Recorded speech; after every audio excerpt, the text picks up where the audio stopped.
اور میں بہت پہلے سے کہتا آ رہا ہوں، تحقیق یہ بتاتی ہے کہ مرد کی آنکھیں جب اس میں خواہش پیدا ہوتی ہے نا، ایک زہریلا مادہ نکلتا ہے، زہریلا مادہ نکلتا ہے۔ آپ دیکھو غور سے کسی چیز کو، نظر لگتی ہے نا، سب کا یہ تو معمول ہے، نظر لگتی ہے، وہ اس کی نظر لگ گئی، اس کی نظر لگ گئی، تقریباً سب لوگ مانتے ہیں نظر لگتی ہے، اور اسلام بھی کہتا ہے العین حق، نظر لگتی ہے۔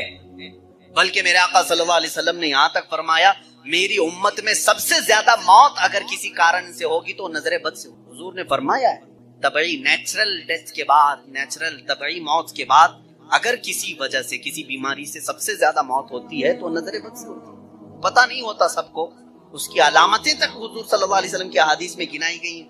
نظر بد ہو جائے تو کیسے پتہ چلے گا؟ جسم کے اندر کیسی تبدیلیاں ہوتی ہیں کہ پتہ چل گیا کہ نظر لگی ہے، وہ پھر کبھی میں عرض کروں گا۔ لیکن نظر لگتی ہے یہ سب کو معلوم ہے، اور جدید تحقیقات کے اعتبار سے بھی اگر میں آپ کو بات کروں، پھول کو اگر زیادہ دیر تک تم دیکھتے رہو گے تو مرجھا جائے گا، کیونکہ ہماری آنکھوں کا زہر اس پر پڑتا ہے اور اس کی طبیعت مرجھا جاتی ہے۔ وہ جتنا اپنے ٹہنی میں لگ کر کے جتنی دیر تک تازہ رہ سکتا ہے، تمہارے ہاتھ میں آنے کے بعد اتنی دیر تازہ نہیں رہے گا، کیونکہ کچھ بیکٹیریا ہمارے اندر ہیں اور آنکھوں سے نکلنے والی چیزیں بھی ہیں۔ اسی طرح سے عورتوں کا جسم اتنا نرم ہے اور نازک ہے کہ باہر کے زہریلے مادے ان کے جسم پر پہلے اثر کرتے ہیں، مردوں کے جسموں پر کم لیکن عورتوں کے جسموں پر زیادہ اثر کرتے ہیں۔ اب کوئی وحشی درندہ جس کی نگاہیں زہر پھینک رہی ہوں اور کسی لڑکی کا جسم ننگا ہو، وہ بغیر لباس کے ہو، تو ظاہر سی بات ہے اس کے جسم کے اندر جیسی ہی وہ نظریں جاتی ہیں، اس کے دل میں بھی برائیوں کی خواہشیں پیدا ہونا شروع ہوتی، ایک طرفہ نہیں ہوتی یہ سب۔ اس کے اندر جو خرابی آئی وہ اس کی آنکھوں کی وجہ سے۔ اسی لیے میرے آقا صلی اللہ علیہ وسلم نے فرمایا فَإِنَّ الْعَيْنَ تَزْنِي، آنکھ بھی زنا کرتی ہے۔ حضور صلی اللہ علیہ وسلم نے فرمایا آنکھ بھی زنا کرتی ہے۔ اب مجھے بتاؤ میرے عزیزو، اسلام نے اتنی جو حفاظت کی ہے عورتوں کی، اس کو تم کہہ رہے ہو زور زبردستی ہے؟ اسلام دین فطرت ہے، صرف وہی بات کرتا ہے جو انسان کے لیے سوٹیبل ہو، جو تمہارے جینے کے لیے اچھا ہو۔ اب میں آؤ تم کو یہ بھی بتاتا ہوں، کچھ لوگ یہ کہتے ہیں کھانے پینے کے معاملات میں بھی، اب یہ بات تھی عورتوں کی، اور ہاں یہاں پر میں یہ بات بتا دوں کہ یہ برابری جس کو کہہ رہے ہیں نا، وہ برابری ہے نہیں۔ تم کبھی بھی اس کے جواب دینے کی بھی کوشش مت کرو۔ یہ برابری کس کو کہتے ہیں؟ ان کے سامنے رقص کرے، ڈانس کرے، برابر کرے۔ اگر مرد جو ہے کھلے عام گھومتا پھرتا ہے اور ننگا ہو سکتا ہے تو عورت کو بھی اتنا ہی ہونا چاہیے، عورت بھی اتنا ہی دکھائے۔ تو یہ تو ایسی برابری ہے کہ اتنا اگر شوق ہے برابری کا تو پھر ایسا کرو، اپنی بیوی کے ساتھ معاہدہ کر لو، 1 سال تو بچہ دے گی، 1 سال میں بچہ دیتا ہوں۔ یہ برابری کرنے کی چیز ہے؟ ارے سارا بچوں کا درد عورت ہی کیوں سہے؟ تم بھی تھوڑا سا پارٹنرشپ میں لے لو۔ ایسا نہیں کر سکتے، تمہیں معلوم ہے عورت کی فطرت ہے، کچھ چیزیں ایسی ہیں اس کی ساخت میں، اس کے لیے وہ ضروری ہے، اور اسلام یہ سمجھتا ہے کہ عورت کے لیے اس کے گھر میں رہنا زیادہ سوٹیبل ہے بنسبت باہر گھومنے پھرنے کے۔ کھلے عام رہنے سے زیادہ اگر محفوظ کوئی عورت ہو سکتی ہے تو وہ پردے میں رہ سکتی ہے، اس لیے اسلام نے اس کو پردے کا حکم دیا۔ اس پر زور زبردستی نہیں، پابندی نہیں، اس کی فطرت ہے، وہ اسے جتنا محفوظ رکھ سکتے ہو۔ اب خریدنے والی چیزوں میں ہی آپ دیکھ لینا، اب اس کو میں عقلی طور پر اگر آپ کو بتاؤں، کچھ چیزیں ایسی ہیں آپ خرید کر، آلو پیاز لے کر کے آئے، آلو پیاز لے کر کے آئے، آپ کی کچن میں آپ نے اس کو کسی بٹی میں رکھ دیا، ٹوکرے میں رکھ دیا، کہیں پر بھی رکھ دیا، چل جاتا ہے، رکھ دیا۔ لیکن ساتھ میں آپ نے کچھ گوشت خریدا، کچھ ٹماٹے، کچھ دہی، باہر نہیں، فریزر میں رکھنا پڑتا۔ بھائی ان کو دونوں کو برابری دو، دہی کو بھی ٹوکرے میں کیوں نہیں رکھتے؟ گوشت کو بھی باہر یہ اس ٹوکرے میں کیوں نہیں رکھتے؟ آپ خود کہیں گے۔ کچھ چیزیں ایسی ہوتی ہیں جن کی سیفٹی فریزر کے اندر ہے، کچھ چیزیں ایسی ہیں کہ وہ باہر رہ کر کے بھی سلامت ہیں۔ جب تمہیں دنیا کے ہر نظام میں یہ بات سمجھ میں آتی ہے تو اللہ نے مرد اور عورت کو پیدا ہی ایسا کیا ہے کہ مرد اگر باہر رہے تو سیف ہے، اس کے جسم کی ساخت ایسی ہے، لیکن عورت گھر کے اندر زیادہ سیف ہے، اس لیے اسلام نے اسے پردے کا حکم دیا۔ بات سمجھ میں آ گئی؟ اسلام نے زور زبردستی اس کو پابند نہیں بنایا، زور زبردستی پابند نہیں بنایا۔ بہرحال یہ ایک بہت بڑا عنوان ہے، عورتوں کے حقوق کی بات اگر کوئی ایسا بندہ کرتا تو سمجھ میں آتا جو عورتوں کو مرتبے میں بڑھا کر کے یوں کہے کہ عورت کے قدموں کے نیچے جنت ہے. اگر کوئی ایسا شخص کہتا تو بات سمجھ میں آتی جو یہ کہے کہ بیوی کو ایک لقمہ کھلاؤ تو صدقے کا ثواب ہے. اگر کوئی ایسا شخص کہتا جو یہ کہے کہ ایک بیٹی کو پال کر نکاح کر دو تو جنت واجب ہے. ان کے پاس یہ کوئی بھی چیز نہیں، بلکہ یہ جس عورت کی بات کر رہے ہیں ان کے لیے وہ اپنے نفس کی خواہشات پوری کرنے کی ایک مشین ہے بس. اور اگر میری بات صحیح نہیں ہے تو چلو مغربی دنیا میں تمہیں دکھا دوں کہ وہاں شادی کسے کہتے ہیں، طلاق کسے کہتے ہیں، بچوں کا نظام کیا ہے. کثرت سے پورے یورپ میں آپ کو میں بتاؤں وہاں شادی کا نظام تک ختم کر کے رکھا گیا ہے. جو لڑکی پسند آئی اس کے ساتھ رہتے رہو، بچے بھی ہو جائیں گے. 2 بچوں کے بعد وہ لوگ فیصلہ کرتے ہیں اب شادی کر لیں. اب شادی کرنے کا برابر ٹائم آ گیا، ہم لوگوں کی انڈرسٹینڈنگ ہو چکی ہے. یہ ہے فیکٹ بتا رہا ہوں میں آپ کو. کئی ایسی شادیاں ہیں وہاں پر جو بچے ہونے کے بعد کرتے ہیں کورٹ میں جا کر کے.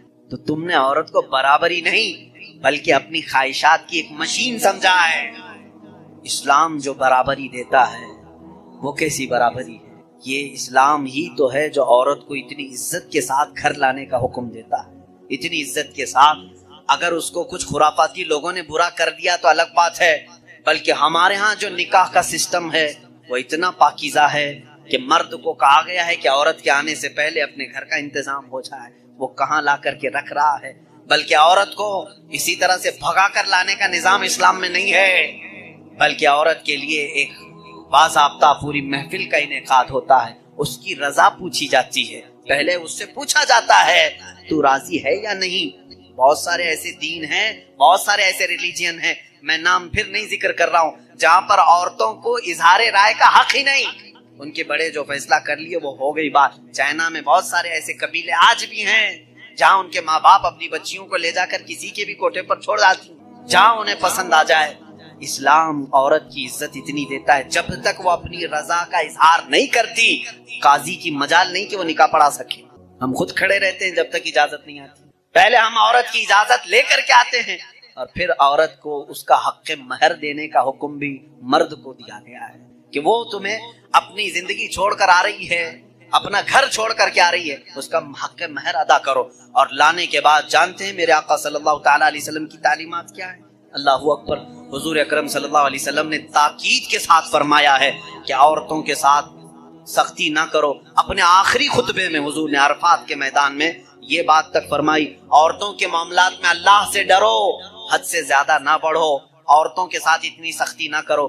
مارنے کو منع کیا، کبھی ان کے چہرے پر نہ مارنا، کبھی ان کے خاندان کو تانا نہ مارنا، کبھی ان کو اتنی بری گالی نہ دینا کہ دل ٹوٹ جائے. یہ تمام احکام اسلام نے اسی عورت کی عزت ہی کے لیے تو دیے ہیں. اور پھر جس وقت وہ آئے بزرگوں نے یہ رواج بھی رکھا ہے کہ ہم اپنی بیٹیوں کو اپنے گھروں سے قرآن پاک دے کر کے رخصت کرتے ہیں، قرآن کے ساتھ اسے بھیجتے ہیں. اور گھر لانے کے بعد جانتے ہیں یہ اعلیٰ حضرت رضی اللہ تعالیٰ عنہ نے لکھا بھی ہے. اعلیٰ حضرت فرماتے ہیں جب نئی دلہن گھر میں آئے تو اس کے پیروں کا دھون جو ہے وہ اگر گھر کے چاروں کونوں میں ڈالو تو برکت آئے. وہ آ رہی ہے اپنا رزق لے کر کے آ رہی ہے، اپنا رزق لے کر کے آ رہی ہے. یہاں تک ہمارے لیے کہا گیا، بلکہ دولہے کو یہ بھی کہا گیا، اسی یہ بیان میں ساری باتیں نوجوانوں کو سمجھ میں بھی آ جائیں. نکاح کی پہلی رات اسے کہا گیا کہ تو اپنے گھر لایا ہے دلہن کو تو سب سے پہلے اس کے ہی دوپٹے کو تو مصلی بنا اور اس پر سجدہ کر. یہ حکم. عورت کی عزت نہ ہوتی تو ہم مصلی بناتے اس کے دوپٹے کو. پہلی رات کہا گیا ہے. یہ اور بات ہے کہ معلومات نہیں ہے نوجوانوں کو کہ شادی کے بعد پہلی رات، یہ بھی سیکھنے کی ضرورت ہے. علماء سے یہ تمام چیزیں پوچھ لینا چاہیے. جس کی شادی ہو رہی ہے، دلہن آ رہی ہے تو ہم اس کی عزت ہی کے لیے تو یہ تمام کام کر رہے ہیں. اور اس کے بعد حکم یہ دیا گیا کہ سب سے پہلے اس کے ساتھ بات چیت کی شروعات کرنے سے پہلے اس کی پیشانی پر ہاتھ رکھ کر اللہ کی بارگاہ میں یہ کہو، اے اللہ اس کے اندر جتنی تو نے اچھائیاں رکھی ہیں وہ سب اچھائیاں مجھے عطا کر دے، اور جتنی اس کے اندر برائیاں ہیں ان تمام برائیوں سے مجھے تو بچا دے. یہاں سے تو شروعات کر. ظاہر سی بات ہے میں نے اس وقت محسوس کیا، چند دنوں پہلے ایک نوجوان کو تلقین کر رہے تھے، پیشانی پر جہاں بال اگتے ہیں وہاں ہاتھ رکھ کر کے دعا کرنا. تو اس نے پوچھا کہ حضرت دعا تو ایسی ہی کر سکتے ہیں، پیشانی پر کیا؟ میں بھی چونک گیا۔ اس کو میں بتاؤں، میرے ایک استاد سے میں نے پوچھا کیا ایسا ہے کہ اپنی دلہن کی پیشانی پر ہاتھ رکھ کر کے اس طرح دعا کرنا چاہیے؟ انہوں نے کہا ہاں ہے، دعا تو کیسے بھی کریں، ہاتھ نہ رکھیں اور ہاتھ چھوڑیں، ہاتھ اٹھائیں، سب دعا اللہ سنتا ہے، لیکن اس لیے پیشانی پر رکھ کر کے دعا کرنے کے لیے کہا گیا کہ وہ آج اپنے والدین کو چھوڑ کر کے آئی ہے، اس کے وسیلے سے اللہ جلدی دعا قبول کرے۔ اس کا دل مغموم ہے، وہ غمگین ہے، اور غم زدہ لوگوں کے ساتھ میرا مولا ہے۔ وہ اپنے والدین کو چھوڑ کر کے تیرے گھر آئی ہے، وہ مغموم ہے، بہت غم زدہ ہے، آج اس کی پیشانی پر ہاتھ رکھ کر کے دعا کرو۔ میرا اسی دن یہ ذہن سمجھ گیا کہ اسلام نے عورت کو وہ مقام دیا ہے، وہ عزت دی ہے۔ ہم نے اس کو اپنے جسموں کو سکون پہنچانے والا آلہ نہیں سمجھا، مشین نہیں سمجھا، بلکہ حقیقی مسلم وہ ہے جو اپنی عورت کی عزت بھی کرے، احترام بھی کرے۔ اللہ کے رسول صلی اللہ تعالیٰ علیہ وسلم نے جو فرامین دیے ہیں، عزیزان گرامی وقار، یہ نکاح کے اس سسٹم کو بھی میں آپ کو بتاؤں۔ کچھ تو وہ ہیں جو یہ اسلام کے خلاف بھونک رہے ہیں کہ عورتوں کے اوپر زور زبردستی ہوتی ہے اسلام میں، اور دوسروں کی کیا بات کروں، ہمارے ہندوستان پر بیٹھا ہوا میں کیا بتاؤں، یہ بھی بڑی عورتوں کی ہاں پیڑت مہیلا ہیں، مسلم پیڑت مہیلا ہیں جو خود بیوی کو چھوڑ بیٹھا ہے۔ ساری مسلم عورتیں پیڑت ہیں، اللہ اکبر۔ وہ خود اپنی بیوی کو دیکھنے نہیں جا سکا، زندگی ختم ہونے آ گئی، بال سفید ہو گئے، پیڑت مہیلائیں ہیں مسلمان۔ ہاں اگر اے مسلمانوں کوئی بھی ہم میں سے عورت پر زور زبردستی کرتا ہے، یاد رکھو میں تمہیں بتاؤں کہ قرآن کی قیامت کے دن اللہ جانوروں پر بھی اٹھائے ہوئے ہاتھ کا فیصلہ لے گا، تو عورت کی بات تو دور کی ہے۔ میرا عقیدہ تو یہ ہے، ایک عورت نے بلی کو باندھ رکھا تھا، بخاری شریف میں ہے، وہ مر گئی بلی، اور وہ عورت بہت عبادت گزار تھی، لیکن اللہ تعالیٰ نے فیصلہ فرمایا کہ اس عورت کو جہنم میں ڈال۔ میری ایک مخلوق کو باندھ کر رکھی اس نے اور وہ مر گئی۔ ہمارا تو عقیدہ یہ ہے تم عورتوں پر اگر ظلم کرتے ہو تو تم ذمہ دار ہو، لیکن اسلام نہیں۔ اسلام وہ کامل دین ہے۔ یہ بیچارے کیا پڑھ پائیں گے جن کو کبھی ڈھنگ کی اسپیلنگ نہیں آتی، کبھی ہاں یہ ایک ایسا ہوتا ہے کہ ڈمرو بجاؤ تو کوئی ناچتا ہے، اسی طرح سے کچھ لوگ پیچھے سے کچھ لکھ کر کے دیں، کچھ بیان کرنے کے لیے، تو کچھ لوگ کہہ جاتے ہیں، ان کو خود نالج نہیں ہوتی۔ ایسے ہی کچھ لوگ اسلام پر بھی بھونکتے ہیں۔ ہوتا یہ ہے میرے عزیزوں، جو چیزیں ہماری عزیز ہیں، جو محبوب ہیں، اس کو ہم قربان کرنا نہیں چاہتے جلدی۔ ایک دانشور نے کہا تھا، پھلوں کی دکان پر ایک فقیر آیا اور پھل بہت سارے رکھے ہوئے تھے۔ ایک بوڑھا فقیر، اس کو آم کھانے کی خواہش پیدا ہوئی۔ اس نے دکان والے سے کہا کہ مجھے اللہ کے نام پر کچھ دے دو۔ ظاہر سی بات ہے، جو چھٹے ہوئے آم تھے، جو نکالے ہوئے تھے، جن کے اندر سڑن پیدا ہو چکی تھی، وہ سائڈ کیا گیا تھا، اس میں سے نکال کر کے اس نے دے دیا فقیر کو۔ عام طور پر یہی ہوتا ہے، دینے کے لیے جو نکالا جاتا ہے وہ الگ ہوتا ہے۔ وہ لیا، تھوڑی دیر کے بعد اس کے پاس 10 درہم تھے۔ وہ فقیر آیا اور کہا 10 درہم ہے، اس کے مجھے آم چاہیے، یہ پیسوں کے اچھے آم تھے۔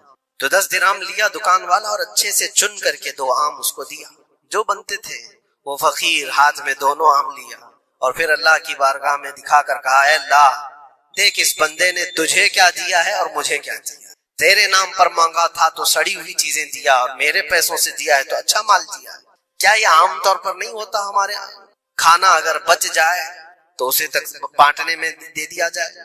اس وقت مدرسے کے بچے یاد آتے ہیں، ولیمے میں، شادی میں، منگنی کی رسم میں کھانا دیگوں بنایا جاتا ہے اور بچ جائے تو سوچتے کسی مدرسے میں غریب طلبہ کو دے دیا جائے، یا فقیروں اور مسکینوں کو کھرچن دینے کے لیے ہم کھڑے رہتے ہیں کہ بچ گیا ہے، خراب ہو جائے گا، اس سے اچھا ہے کہ غریب لوگ کھا لیں گے۔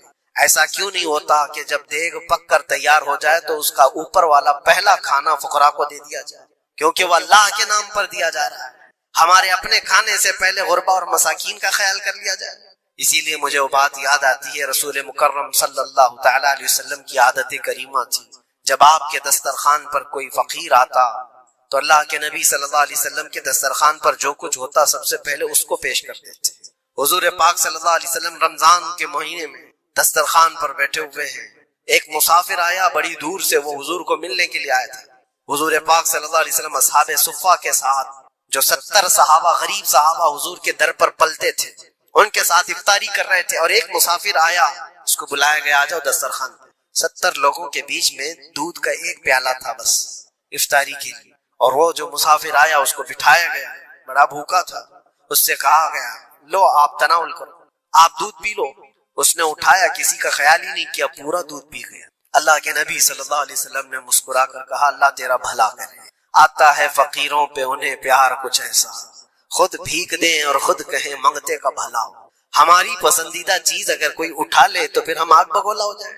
خاص طور پر اگر یہ آزمانا ہو تو رمضان میں افطار کے موقع پر دیکھیں اپنے دسترخوان پر سے ہمارے سامنے کی چیز کوئی اور اٹھانے لگ جائے تو پارا چڑھ جاتا ہے، غصہ آنے لگتا ہے، ہم نہیں دینا چاہتے، وہ سارا اپنا جمع کر کے رکھا ہوا ہوتا ہے۔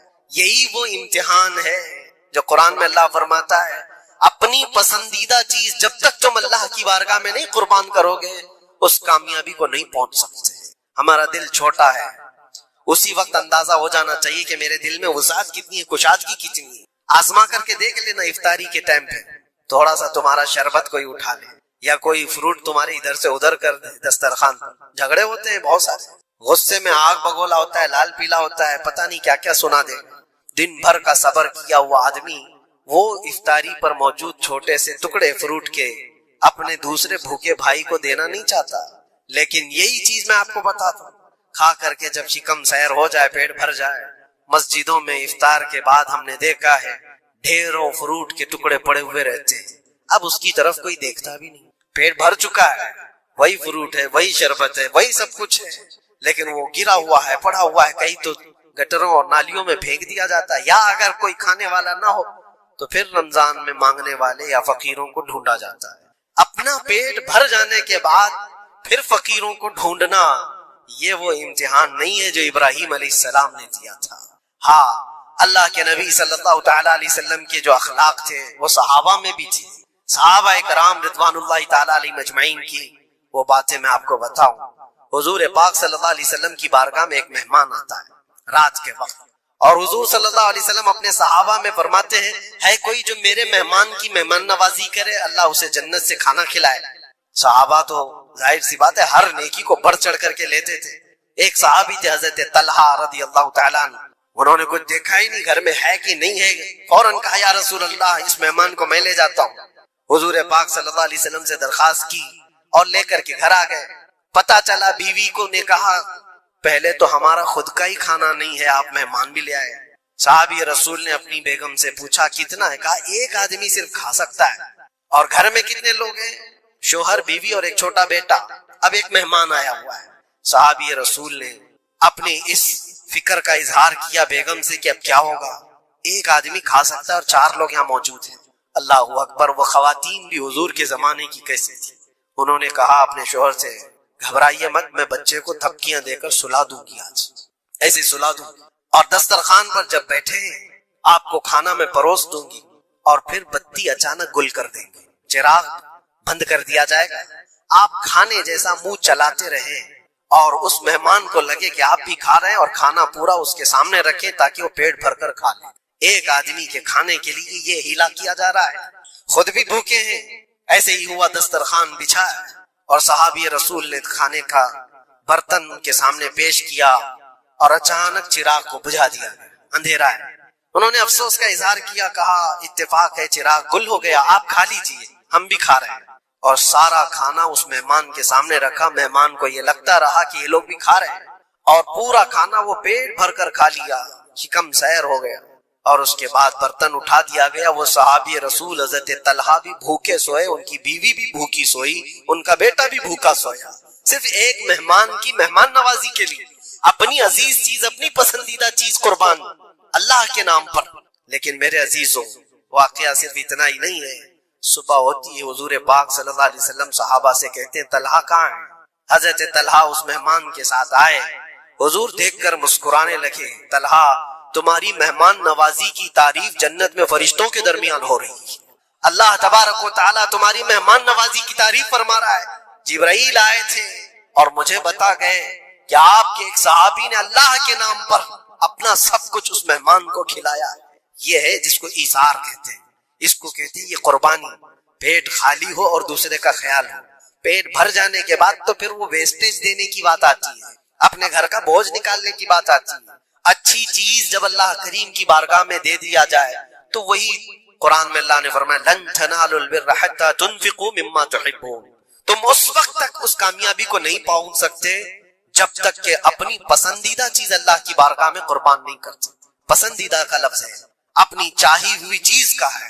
اسی لیے عزیزان گرامی وقار، حضور اکرم صلی اللہ تعالی علیہ وسلم کے صحابہ میں سے ہم نے دیکھا ہے ان صحابہ اکرام نے کبھی ان چیزوں کو ایسا پسند نہیں کیا، ایسا پیار نہیں کیا دنیا کو گلے لگا کر، اس کے باوجود بھی اس کو قربان کرتے رہے، قربان کرتے رہے۔ اللہ فرماتا ہے اور دنیا سوائے دھوکے کے سامان کے، جس نے دنیا بنائی وہ خود فرما رہا ہو، جو اس کائنات کا خالق ہے وہ خود فرما رہا ہو، یہ دنیا دھوکے کے سامان کے علاوہ، یعنی یہاں پر انسان اکثر دھوکا کھا جاتا ہے۔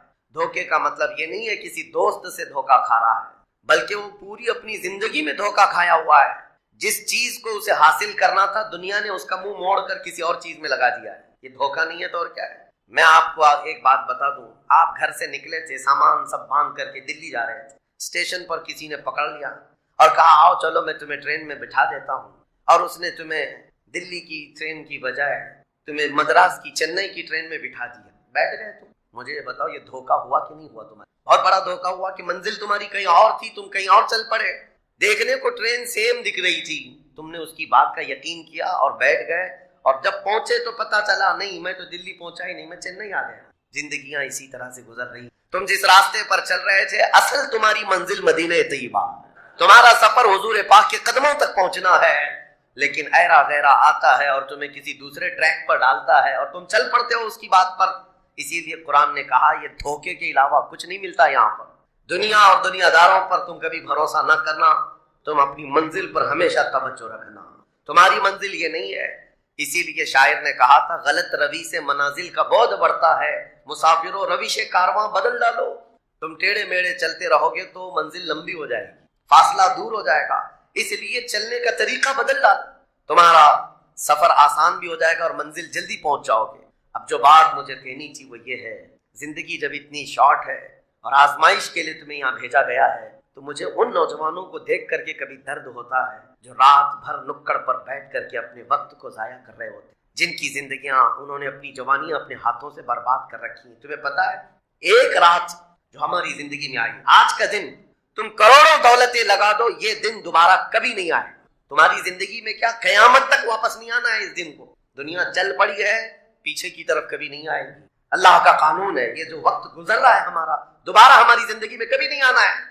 لیکن کتنے مزے سے، کتنے ٹھاٹ باٹ سے نوجوان، ہاتھ میں کچھ نہیں، آس پاس کچھ نہیں، عمل بھی کچھ نہیں، ایسے بے فکرے ہو کر کے زندگی گزارتے ہیں۔ تو سوچنا پڑتا ہے جس امت کو پوری دنیا آگ میں جھلسا چکی، پوری دنیا اس امت کو اپنے نشانے پر رکھی ہو، اس امت کا غیور نوجوان رات بھر گیم کھیلتے ہوئے گزارتا ہے، اسے کسی چیز کا احساس نہیں۔ مجھے بتاؤ کیا ہماری کیفیتیں ایسی نہیں ہو گئی ہیں جیسے برائلر چکن ہوتے ہیں، فارم مرغیاں ہوتی ہیں، ان مرغیوں میں سے قصاب کسی کو بھی پکڑتا ہے کاٹتا ہے، دوسری مرغیاں تو چرنے میں مصروف رہتی ہیں، کوئی آواز نہیں ان کی، ایک مرغی کٹی دوسری مرغی کٹی، وہ کٹتی چلی جاتی ہیں، باقی مرغیوں کو کسی چیز کا احساس نہیں۔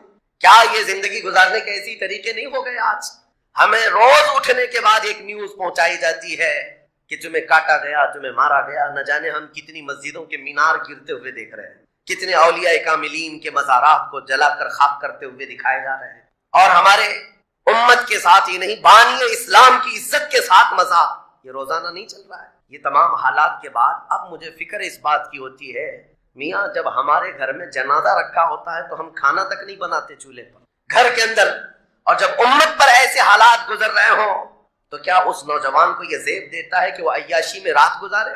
کیا اسے یہ زیب دیتا ہے کہ وہ نکڑ پر بیٹھ کر پوری رات کو تباہی کے اڈے پر گزارے؟ تمہارے ہاتھ میں تاش کے پتے، تمہارے ہاتھ میں شراب کی بوتلیں کیسے آ گئیں؟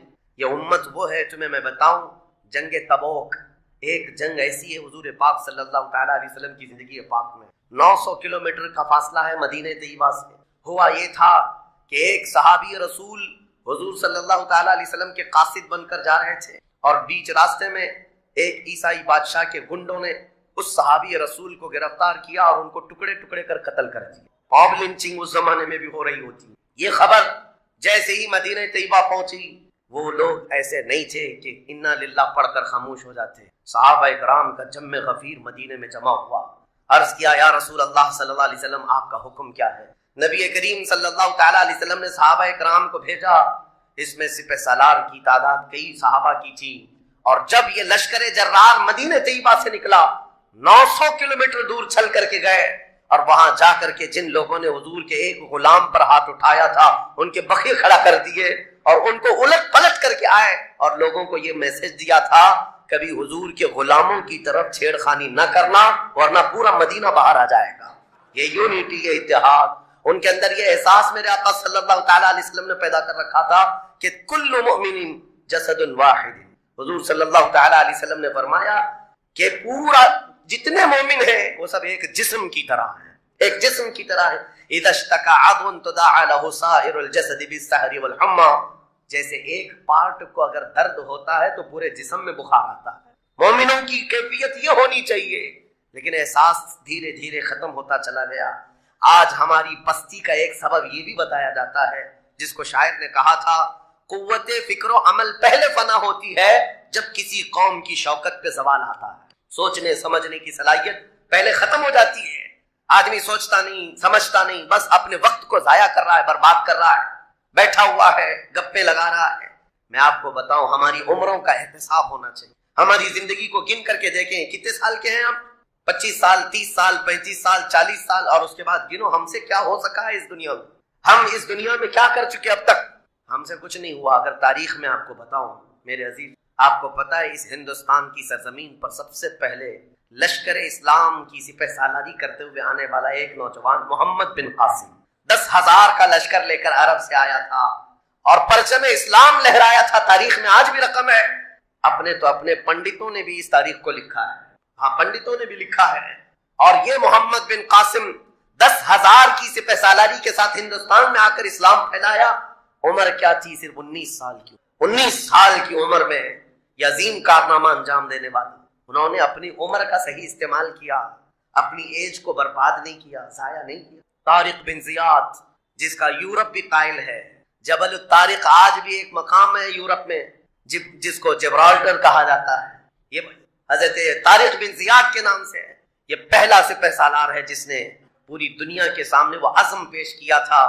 یورپ کی سرزمین پر جب کشتیاں لے کر پہنچے تھے یہ مومنین کی تعداد، وہ طارق بن زیاد ہی ہے جس نے پوری کشتیوں کو آگ لگا دی. کہا تھا کہ ہم پیچھے مڑ کر جانے والوں میں سے نہیں ہیں. جتنے ساتھ آئے تھے سمندر پار کر کے، کشتیوں کا سفر تھا، کشتیاں لکڑی کی بنی ہوئی، آگ لگا دیا. کہا اب اس عزم کے ساتھ اترو، یا تو ہماری قبر بنے گی یا تو ہمارا جھنڈا لہرائے گا. میرے عزیزو، عمر 22 سال کی، طارق بن زیاد، اور ایک دو نہیں، میں تمہارے سامنے مثالیں رکھوں. ہندوستان کی سرزمین پر ایک ولی کامل کی آپ کو میں تاریخ اگر بتاؤں، جو سرکار سیدنا غریب نواز رضی اللہ تعالیٰ عنہ سے بھی 200 سال پہلے اس ہندوستان کی سرزمین پر تشریف لائے اور اسلام کی خاطر لڑتے لڑتے شہید بھی ہو گئے، اور جن کا لقب سلطان الاولیاء ہے، سیدنا سالار مسعود غازی رحمۃ اللہ علیہ. ان کے متعلق یہ فرمایا گیا وہ سلطان الاولیاء ہے. ہندوستان کے اولیاء اکرام کے بادشاہ کی حیثیت ہے. سرکار غریب نواز سے بھی پہلے آئے، لیکن ان کی عمر ان کی شہادت کے وقت 19 سال کی. صرف 19 سال کی عمر میں وہ مقام عظیم پا لیا. ہماری تو زندگی کی عمریں پتہ نہیں کتنی چلی گئیں اور ہم میں سے کوئی کارنامہ نہ ہو سکا. کارنامہ نہ صحیح، زندگی گزارنے کا سلیقہ بھی نہیں آ سکا.